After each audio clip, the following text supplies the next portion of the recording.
মৃত্যুর ভয় নাই। পর্দা লাগানো দোকানে ঢুকে রোজাহীন বৃদ্ধ যুবকরা আহার করছিলেন, কিন্তু বণিক সমিতির এক ভারপ্রাপ্ত সভাপতি লাঠি হাতে নিয়ে অভিযানে নামেন। কয়েকটি দোকানে ঢুকে আহাররত অবস্থায় কয়েকজন বৃদ্ধ যুবককে ধরে অপমান করেন। এক পর্যায়ে তাদেরকে কান ধরিয়ে ওঠবস করানো হয়।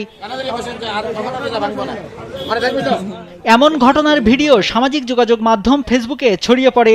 ভিডিওতে এক বৃদ্ধকে উদ্দেশ্য করে সেই বণিক সমিতির ভারপ্রাপ্ত সভাপতিকে বলতে শোনা যায়, বেয়াদব, মুখের মধ্যে দাড়ি, মৃত্যুর ভয় নাই, চুল পাকি গেছে, রোজা কেন রাখেন না? আপনি মুসলমান না?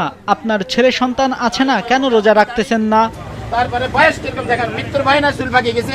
স্যান্ডেলিনা সো, রূপচর্চায় আভিজাত্য। এ সময় বৃদ্ধ বমির কথা বলতেই তিনি বলেন, কি বমি হয়েছে?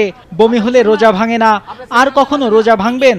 বৃদ্ধ না বললেও তিনি তাকে জোর গলায় বলেন, কানে ধরেন, বসেন। আর কখনো রোজা ভাঙবেন না, কাল থেকে রোজা রাখবেন। 12 মার্চ দুপুরে লক্ষ্মীপুর শহরের থানা রোডে বণিক সমিতির নেতা আব্দুল আজিজ এ কাণ্ড ঘটিয়েছেন। এ ব্যাপারে তিনি বলেন, মুসলমানদের জন্য রোজা রাখা ফরজ, কিন্তু কিছু লোক রোজা না রেখে শামিয়ানা লাগানো দোকানে ঢুকে আহার করে।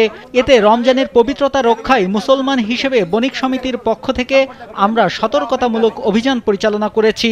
তাদের শাস্তি স্বরূপ কানে ধরানো হয়েছে। শাস্তি দেওয়ার তার কোনো ক্ষমতা না থাকলেও দেশের 90% মুসলমান দাবি করে প্রকাশ্যে কয়েকজনকে রোজা না রাখায় কান ধরিয়েছেন বলেও জানিয়েছেন তিনি।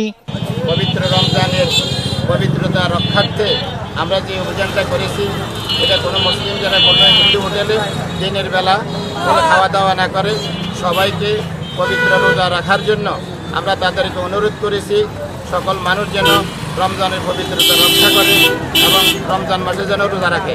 লোকলজ্জার ভয়ে ভুক্তভোগী বৃদ্ধ যুবকরা চলে গেলেও বণিক সমিতির নেতার বিরুদ্ধে সামাজিক যোগাযোগ মাধ্যমে নিন্দার ঝড় তুলেছেন সচেতন মহল। নাইমুল হাসিব, কালবেলা।